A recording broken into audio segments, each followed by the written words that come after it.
Hello, and welcome to the Plug Power's third quarter 2020 earnings conference call.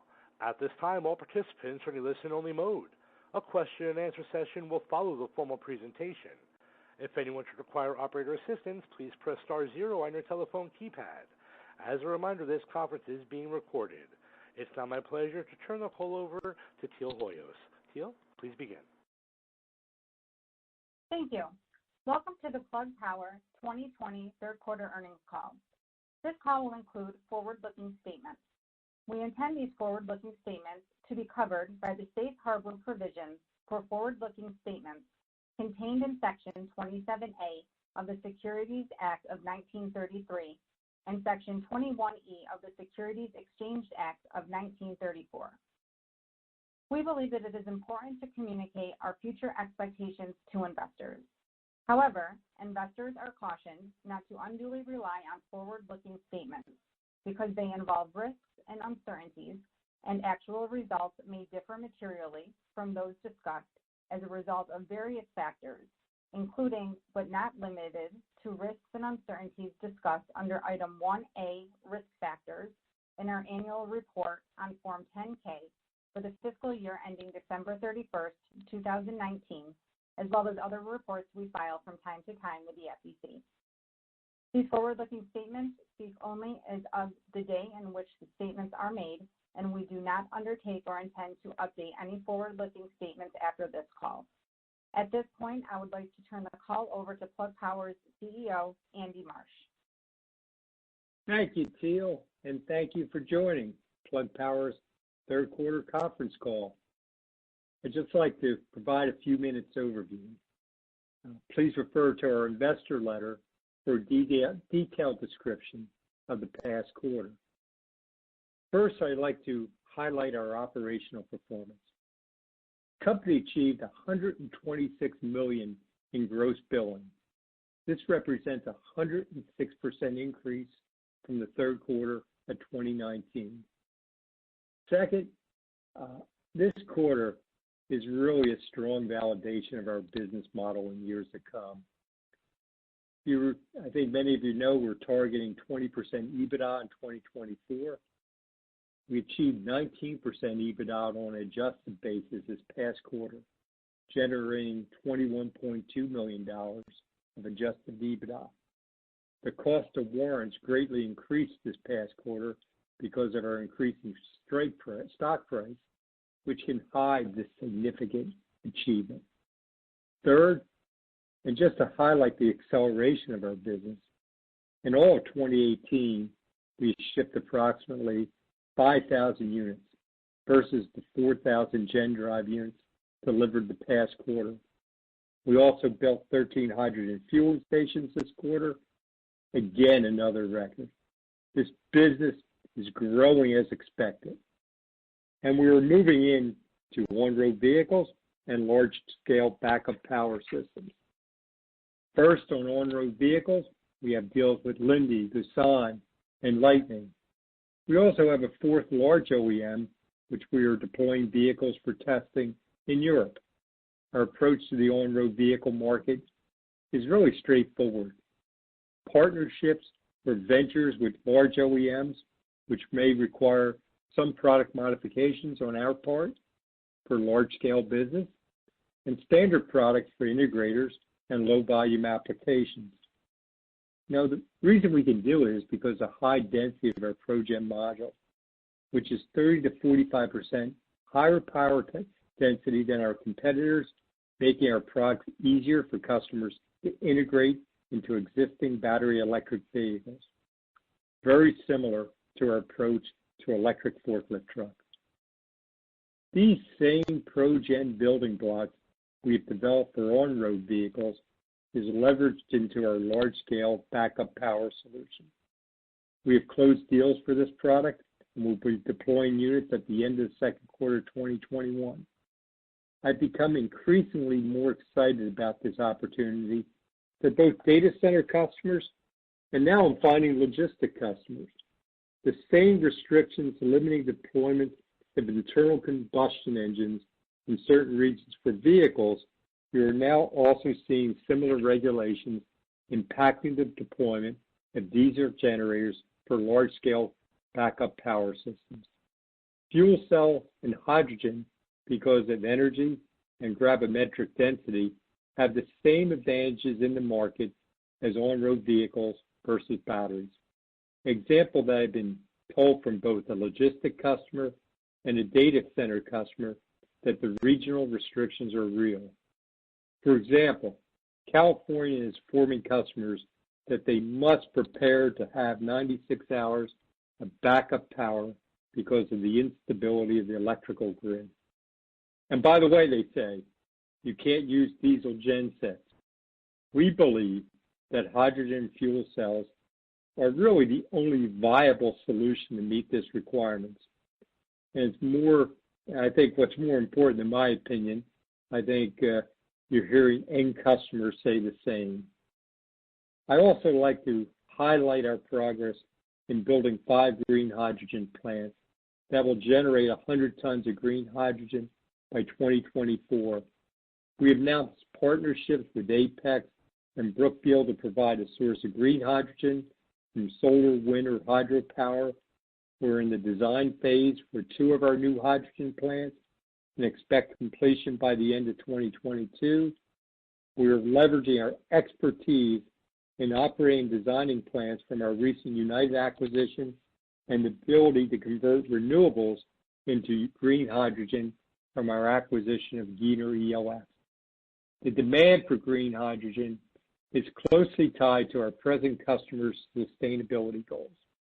Plug Power is projecting that by 2024, our own internal demand will approach 100 tons per day. On another note of interest to investors, our Gigafactory is progressing, and with the election now over, we expect an announcement will be forthcoming for the location. The equipment to support the Gigafactory is on order, and we expect first production in late Q2 2021.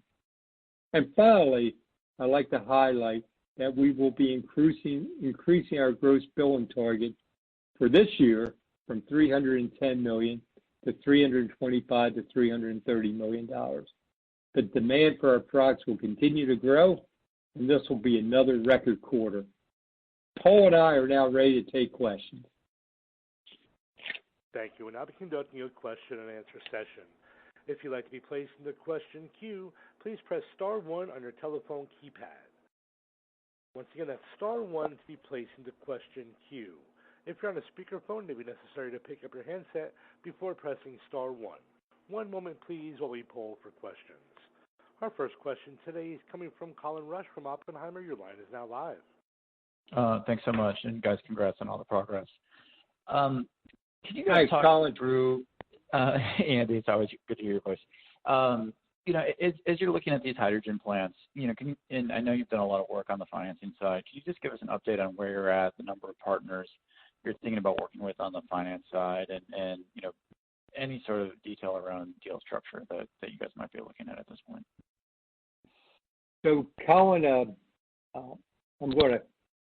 I can tell you a little, and then I'm going to kind of punt on the remainder of your question, but just to kind of give some guidance, we do expect to break ground on 2 of these plants, one with Apex, one by Brookfield, by the end of the year. When we look at the finance side, I probably would be thinking about 30% of the financing being equity and 70% being debt. We are in discussions with not only potential financial backers, but also people who are more industrial related. And I would expect that more will be coming in the future. Okay, great, thanks. And then just shifting to the stationary power opportunity for you guys, having a product in the market is meaningful. Can you talk a little bit about the customer dynamics, how far through the testing process you are with any of those folks, how big that funnel is, and a little bit of detail around the fuel logistics for those gen sets? Yeah, I think that we're really beginning to do the first deployments in the second quarter column. And that, we do have both customers in the data center space as well as in the logistics space, which quite honestly, the issues in California really accelerated some of that discussion. I think it's a business that you probably won't see meaningful revenue to 2022. From my perspective, the funnel continues to grow. You see activities not only, I've kind of mentioned the logistic operations with our present customers. You see activities with data center customers. You also see activities with people thinking about microgrids. So it's a real interesting opportunity. But you actually hit on a question I spent a lot of time thinking about, is that how one thinks about the hydrogen for these solutions, and do they become almost depot points also to support other customers? So you could see hydrogen, at a data center or logistics center being generated on site, provide backup, but that also could be a point of distribution. And we actually do a model like that for the Southern Company, which during this past hurricane, we've really demonstrated the success of. So, we have 500 small-scale backup power systems with 500, small-scale backup power systems for the Southern Company, and we actually service them from one or two of our customers for distribution customers. So, but that is actually one of the more interesting opportunities, and because we have uses for hydrogen in so many applications, that it kind of really makes sense, because we're system guys, and you have to always think about how systems all fit together. That's a real interesting question. Yeah, that's incredibly helpful, Andy. Thanks so much, and I'll pass it on here. Okay.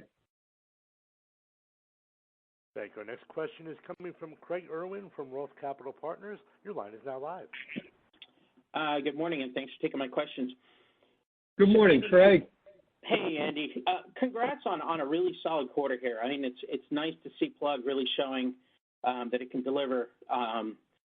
What I wanted to ask about is the Ebitda. This is a really impressive result. Can you maybe talk about what's going right for you on the earnings side? Where do we need to focus to see whether or not this kind of performance is sustainable, over the next couple quarters? I know your guidance is more conservative, and you tend to give conservative guidance, but can you talk us through sort of some of the things you're learning that's allowing you to deliver, really strong Ebitda on the bottom line?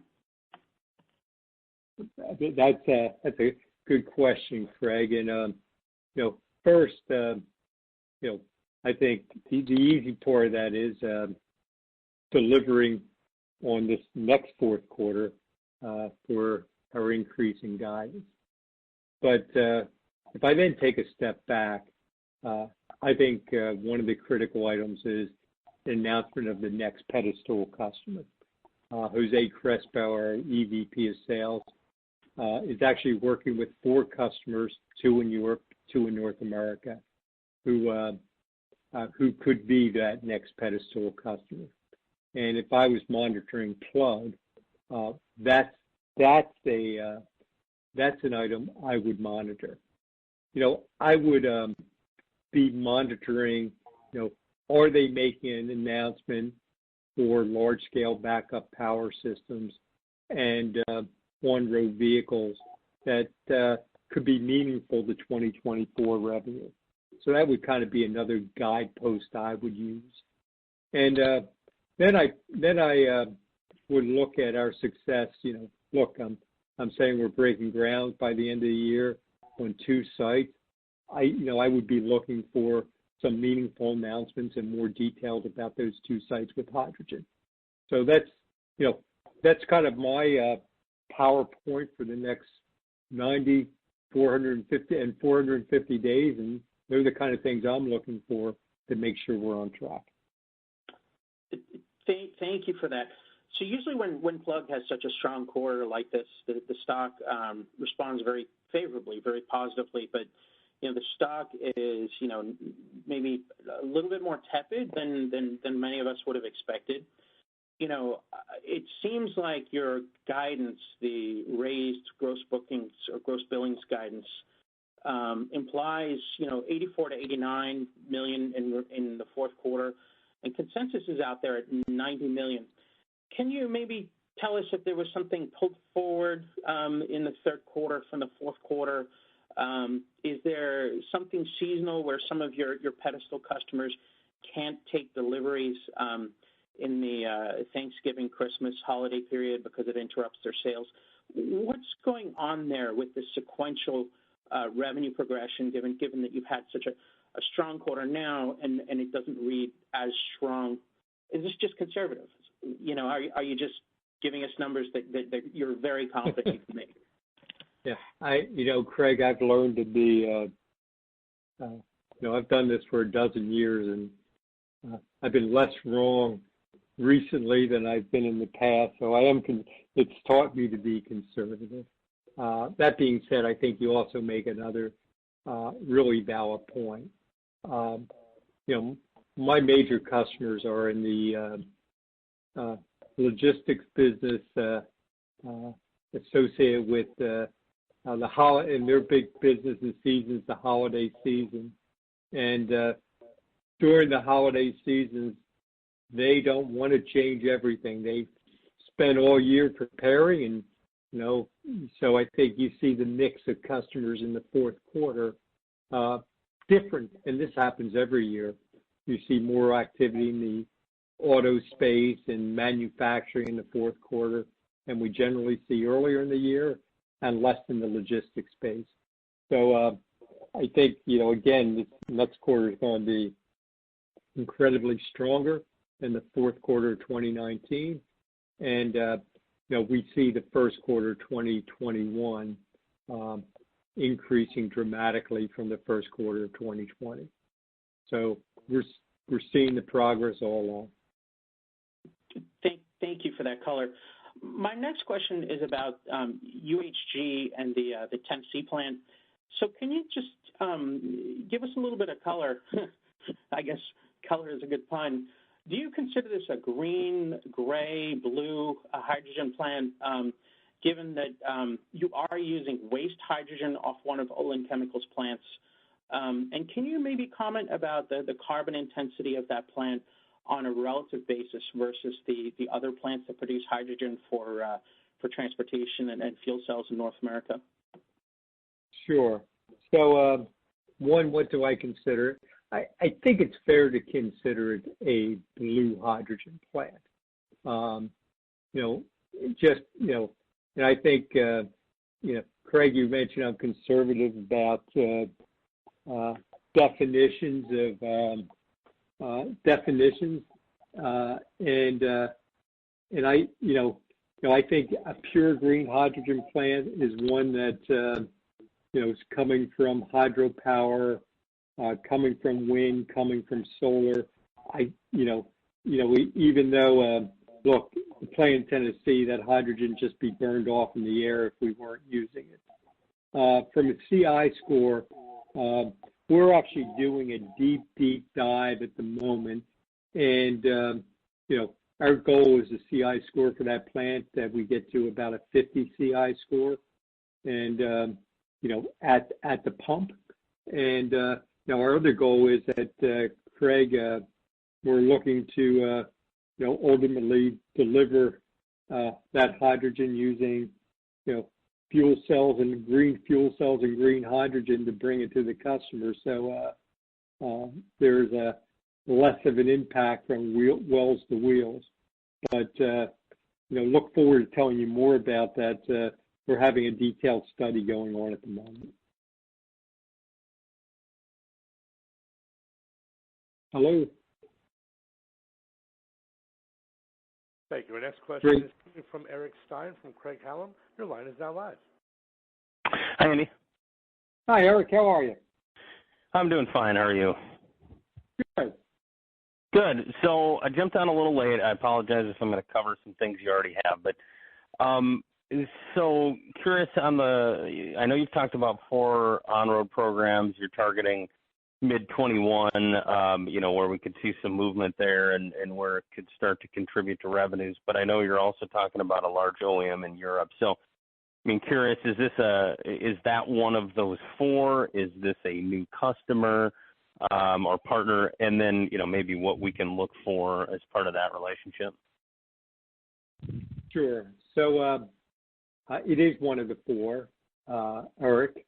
And, before you joined the call, I mentioned we have deals going on with Lindy, Gusan, and Lightning at the moment. We have the 4th OEM. When I think about this market, I think about, there's going to be 2 channels mainly to market for us. One is partnerships or ventures with the large OEMs. And another one is leveraging our standard products to the integrators. I don't want to be, those 4 programs are ongoing, 2 in Europe, 2 in the U.S.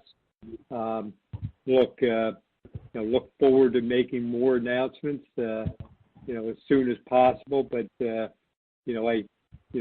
these discussions always take slightly longer than I expect. I can tell you I expected to announce the United deal in early March, and I announced it in early June or late June. So I've learned to be a little cautious, but, meaningful discussions and plans are ongoing, and hope to be telling you more about it soon. Got it. Okay, and then last one for me, just, on pedestal customers. You've talked about that you hope to sign one by the end of 2020. Curious if that's still the outlook. And then, is it still, I think you've said in the past that to get to your 2024 goals, that you'd target 6 to 7 in total. Wondering if that's still the number as well. Yeah, I think the number's 6. So earlier in the call, Eric, I mentioned that Jose's working with Jose Crespo, our EVP of Sales, is working with 2 potential pedestal customers in the United States, 2 in Europe, and we still expect that we'll have one done by year end. Mm-hmm. Okay, and you said 6 is kind of the number you're targeting for 2024. Yeah. That's correct. Okay, thanks a lot. Okay, thanks, Eric. Thank you. Our next question today is coming from Christopher Souther from B. Riley. Your line is now live. Hey, guys. Thanks for taking the question. First, Steve, I wanted to see if you could walk through some of the warrant mechanics. As of the second quarter, about half of the Amazon warrants had vested, and a smaller portion of the Walmart ones had. I thought these were typically more paid in installments as those tranches hit. Was this just a matter of very large orders during the quarter, or exercise of some of those warrants? Could you kind of remind us how the math works on that? Sure. I'm going to tell you. I'm going to start off, and then I'm going to hand it off to Paul, Chris. So, but the warrants actually get charged against each order. So I know this may be hard for folks to understand. The higher warrant charges, which is a non-cash event, is actually a real positive. So one of our pedestal customers in the third quarter actually exceeded the tranche where the warrant price gets reset. And, the warrant price is reset at a rate that's actually 10x higher in cost than the original warrants, which is a real good item since those warrant strike prices over $13 versus the original strike price of $1.19. What it really says with these increased warrant charges is that you've seen increased purchases of our products. And I think on the last item I would highlight the fact that the stock is doing so well and the fact that the strike price for the warrants is now, 11, 12 times higher. It ultimately means less dilution for shareholders. So, though it's somewhat hard to see maybe in GAAP financials all the time, this less dilution is really, really good. And something we negotiated 3 years ago to protect shareholders, and it's really proven now. So, Paul, would you like to add to this from an accounting point of view? Yeah, I think you covered it, Andy. It's really two factors in terms of the jump in the cost rate from a GAAP basis, which is increased purchases and them moving into the final tranche, which now the price has been set, and because it's 10x, we use the Black-Scholes methodology, which is the proven accounting approach to use. And those are worth the cost value is higher, so you just get a book effect, which, as Andy said, is non-cash. But those are the two drivers that drove that increase, and and that's why you see the delta change, but in the quarter. Got it. And then on the opportunity within backup power stations. You had targeted, that as a portion of the $250 million by 2024.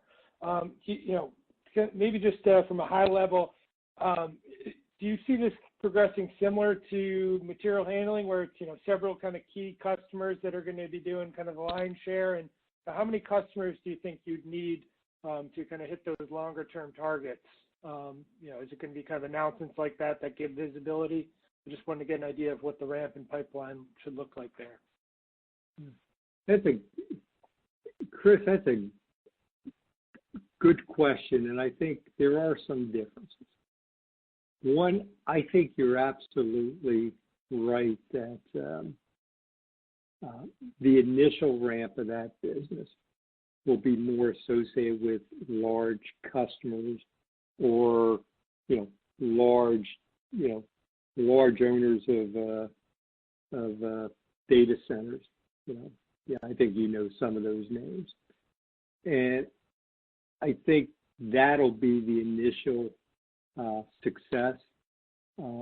But as well as maybe with some of our present logistic customers, I think ultimately,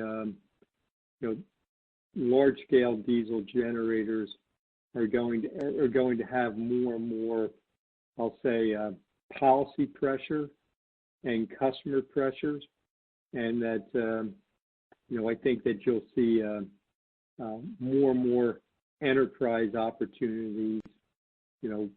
Take a hotel where you may have a large-scale diesel generator set today in a city that won't allow it anymore, and thinking through those models and how to go to market, probably is a post-2024 activity. I do think it's a really a large market opportunity, which will first take off with big customers. Will take off because of policy, both the customers' policies and government policies, and it's a real interesting opportunity. That's helpful. And then just last one, I wanted to see if you could walk through some of the moving pieces on the fuel margins. Obviously, the sales are up, but the gross margins are down. I assume United Hydrogen is added in there. I was curious if there are any kind of one-time items, or how we should think about kind of the ramp in margins over the next few quarters there as you start to make a dent with some of the integration of green hydrogen strategies. Paul, do you want to talk about the margins? Because I think the margins probably are better on a non-GAAP basis. Yeah, if you look, on a non-GAAP basis, it was effectively break even for the quarter, and I think what you're seeing is the benefit of the United Hydrogen starting to kick in, and as we've talked publicly, we're actually investing to ramp additional capacity out of that existing facility, and as that starts to kick in and we're able to utilize that, you'll see continued progression, I think as we move into next year, we're actually thinking, we're continuing to invest in increased efficiencies in the systems, making big strides. So I think directionally, you're going to continue to see great leverage in that product line as we start to leverage the existing facility we have, leverage the existing capacity we have, invest in efficiencies, and then as early 23, when the new capacity comes online, there'll be, again, another big step function. So, we're pleased with the direction that we're making and the efforts, and I think you're going to continue to see that continue to play out. Understood. Thanks for the color there. I'll hop back in the queue. Thank you. Our next question is coming from Jed Dorsheimer from Canaccord Genuity. Your line is now live. Hi, Jed. Hi, thanks. Hey, guys. Couple questions. I guess, Andy, first, if I just kind of read between the lines, you sound a lot more bullish and optimistic than I've heard in the past. So it could just be, me misunderstanding, but around backup power. And so I guess I just wanted to unpack that a little bit, and I'm curious. Is your optimism more market dynamics in terms of what you've seen unfold over the past 90 days or so, or has it have more to do with your two acquisitions? Because I would think that maybe United and Geiner would. Is that what changed it, or have you always been this bullish and I've just wasn't paying attention to that? Jed, I think your read of me is correct. If you would have sat down with me a year and a half ago, you would have never heard me be so positive about the backup power market. I think what primarily changed is that, I'm hearing it from customers, people who would be users of these products. So I'll give you an example. On National Hydrogen Day, which I'm sure everyone here celebrated, I was on a panel with Microsoft, and Microsoft explained why hydrogen was the right solution for data centers in the future. And they're believing that it'd be cost competitive with internal combustion engines by 2024. I think it's, those sort of bullish notions. I also hear from our logistic customers.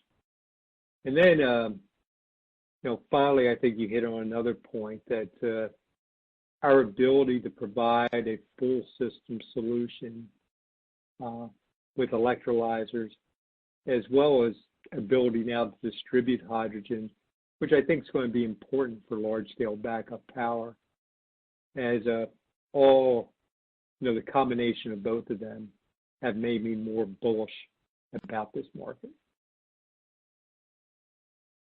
Got it. I wonder, I think one of the challenges for you and other companies in this space is changing the conversation. You had just mentioned in terms of compared to traditional internal combustible, but it seems like the efficiency compare, as well as even the negative externalities, really isn't the competition. So, for example, in the battery backup, and this is why I asked the question, and in particular, the your acquisition of United, the fact that when you look at the complexity of the grid and the fact that in California, utilities are actually shutting off solar in the middle of the day to keep from substations blowing up, that generation and those electrons could be used somewhere more to gain some value versus just shuttering it. That therefore your comparison is to, I would think akin to driving through Trenton and looking at the flaring of refineries, that energy is just going into the sky. And in the same way, hydrogen seems like that's the lowest hanging fruit, so you don't get in this really physics ending conversation comparing the storage to that of lithium ion or other storage solutions where hydrogen has a lower down conversion in the round trip of that energy. Yeah, I think that's an interesting point, Jed. And when I think about it, so let's think it. I'm going to answer your question too. First, I think you hit on a very valuable point. So, two other points.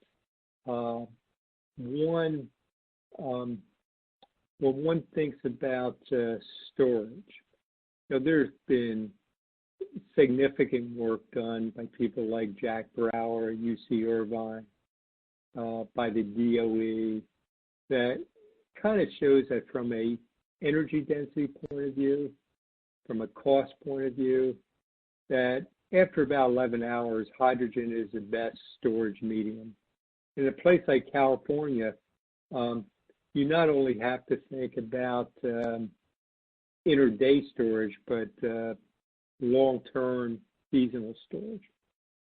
Now, I think the other point I would make is that when you think about short-term storage and you're creating it to hydrogen, for example, in California, the value of that hydrogen as a fuel, which is really needed, is actually more valuable than going back into the grid or being pumped in the natural gas line. So I think when you think about fuel cells and hydrogen, for long-term storage, hydrogen is really clear. But for short-term storage, it actually may create more value using hydrogen as a fuel vis-a-vis using hydrogen and just creating it back to electricity and putting it on the grid. Got it. So I guess where I'm going with all this is you think of the business and you think of you've provided targets in 2024 that was largely based on a model that was primarily that of fuel cells with a slight contribution in terms of hydrogen production. Are you rethinking that in the context of these, this increased optimism with respect to hydrogen production, which seems to, and backup, which seems to be skewed more heavily to that of the production, as you just mentioned, in terms of short term and the value of that fuel that's being created. And then I do have two more follow-ups. Sure. So, Jed, we think every day about how to accelerate the growth of the business. And having done this for a dozen years, we try to make sure we focus on, put numbers out there that we feel comfortable with, that we can hit, so that I don't have a bad earnings call. That being said, I think we're just beginning to touch on the value of hydrogen in the marketplace. And, when I think about it, it's almost like I think this is going to be a market where folks who, like wireless networks, who build out the hydrogen generation that's green, will get it fastest, will get a unfair share of the market. And our goal is to get an unfair share of the market. Got it. So two questions for Paul. Thank you, Andy, by the way. Oh, you're welcome, Paul, Jed. First question is just how to think of, you're beating on billings as well as increasing outlook on billings, but revenue's in line. And I'm just wondering, should we think about this quarter is indicative in terms of the ratio between revenue rec and billings, or was this an anomaly? Well, gross billings for us is gross revenue. It's equivalent. It's just a term that we use. So the only difference is the warrant charges in terms of how that's reflected in the financials. So the gross billings reflect really the commercial revenues that I've recognized in the quarter. So the traction that you're seeing is directly correlated to the activity underlying the business. So it's I think, from a modeling standpoint, I think we can give talk about percentage of sales and stuff like we've done in the past, and how that might play out in the future. But from an underlying business perspective and just understanding the dynamics, think about that being a true reflection of the shipments and deliveries that we made in the quarter, and as we progress, I think they'll continue to be correlated. I hope that's helpful, Jed. It is. Got it. My mistake on that. So second question and last one for me.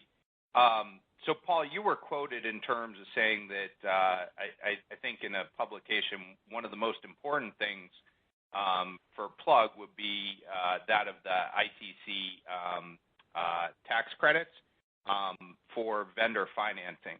And, with the administration change, which would seem to put into a scenario analysis of more favorable spin to your outlook, I'm just wondering if you could just expand upon that, because it seems like, for me, it was the first time that I had heard that from you guys, and I'm just wondering how if you could articulate. I'm assuming that that's for your customers financing the equipment, but I was wondering if you could just speak to that a little bit. Yeah, I think there's many factors in general. I mean, I think it's one is as opposed to maybe the most important, but I would say the most efficient place to monetize the tax benefits and finance the projects is in the traditional bank market. It's where our customers often go to for those that use traditional models. I mean, a lot of customers lease their trailers and their forklifts and their other operation assets, and they often lease their forklift, the fuel cell systems. And so, because it's eligible for the investment tax credit, they go to the traditional market, the traditional banks. But what you've seen this year is, in the market in general, and this is true for solar and wind and others, is that a lot of the banks have had losses from COVID and other effects going on in the market. And obviously, when you reduce your taxable income, you kind of impact the available investment tax capacity in the market. So I think as we go forward, I think my discussion previously when the quotes I think were around ways that things could be beneficial. Obviously, if the first and foremost economy picks up, the banks will have more income. Secondly, things like the 1603 grants, if they were to reinstate that's a big change in in terms of benefits of being able to access the market, not dependent on having the taxable income to be able to take the credits. So it's more about just making it easier to access the banks and for not just for Plug, but for customers in general, and those things can be enablers. But fortunately, we've got enough traction outside of that, that it's not the sole factor, I guess. The best way to think about it is just, one of many dynamics. And we've had, many customers who sign on and don't take the tax credits and still yield tremendous benefits in the programs. And so, it's, as I said, it's just one of many dynamics that we think about in terms of opportunities. Thank you. As a reminder, that's star one to be placed into question queue. Our next question today is coming from Ebitda from H.C. Wainwright. Your line is now live. Hi, Amit. Thank you. How are you? Hey, morning, Andy. Thank you for taking my questions. Congrats on the strong quarter, by the way. For the two plants, Andy, you are breaking ground on, could you give us a sense of sort of the completion time frame, and then how should we think about utilization levels ramping at these facilities? Sure. So, two plants, one which will be in the Northeast and one which will be in the Southwest, and it'll come online in the second half of 2022, probably the fourth quarter of 2022.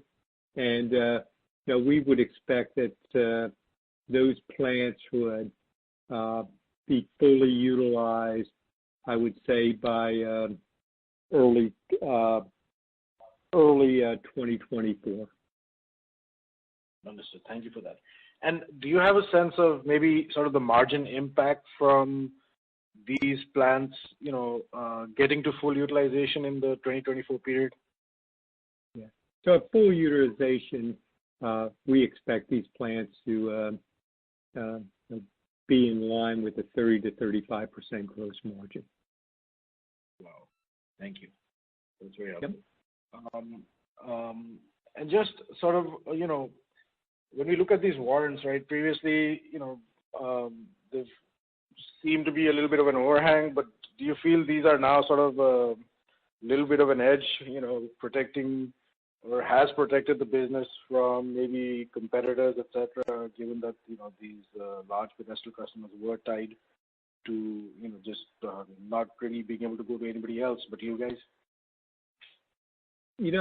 I think the key item is that we need to perform for our customers every day and focus on providing our customers value. That's really, next to preparing for calls like this, Amit, I don't spend a lot of time thinking about the warrants. I think about how to keep on making sure that Plug Power is delivering value for our customers. Understood. Just one last one. With respect to sort of your 2024-25 guidance, what's the contribution from Europe expected to be towards that guidance? Yeah, I would expect Europe,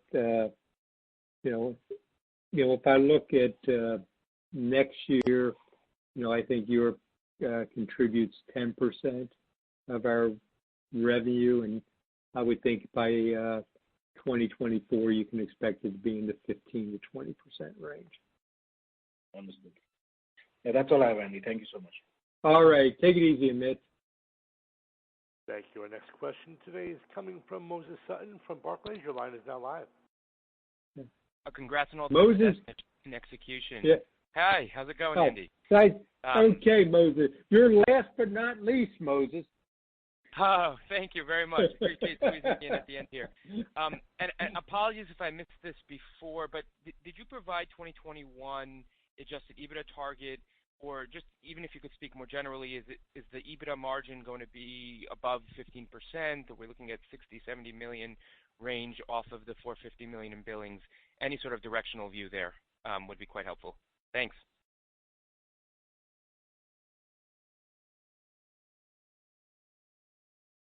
Paul, you there? Yeah, I'm sorry. I wasn't sure if you want me to respond. We haven't given that guidance, Moses. I mean, I think, I guess at this point, what I can tell you is it will definitely be higher. But we haven't really provided that. We know, we see the pipeline, the sales are going to be higher, and we see, continued progression in all margin profiles for all our product lines. So we're very confident it will continue to be accretive and go up, but we haven't given a specific range yet. We have a business plan scheduled for January, end of January, as we do every year. And at that point, we might be in a better position to give you more specificity. Great, looking forward to that. And maybe to, I guess, end the call here on this really out there question, would you ever consider integrating some ownership of solar and wind assets? Truly controlling the full integration from electricity generation to hydrogen production and its use. Maybe there could be some synergies there. These assets are easy to operate with third parties. Why not control the very full process ultimately one day? But I know that's an out there question for you, Andy. Well, Moses, I think we've bitten off enough with our plans at the moment. And when you have such good partners like Apex and Brookfield, I don't see any need to get into their business. So our plan at the moment is to work with partners, and I think as you know, this activity is being driven by Sanjay Shrestha, and Sanjay's been working with folks that make sure we have rates which allows us to generate competitive green hydrogen. Great, exciting stuff. Thanks again. Okay. Thank you, Moses. Thank you. We've reached the end of our question and answer session. I'd like to turn the floor back over to Andy for any further closing comments. Well, thank you, everyone. I really enjoyed our discussion today. We're really pleased with the quarter. It's going to be another great fourth quarter, and look forward to talking to many of you in the near future. Thank you. Thank you. That does conclude today's teleconference. You may disconnect your line at this time and have a wonderful day. We thank you for your participation today.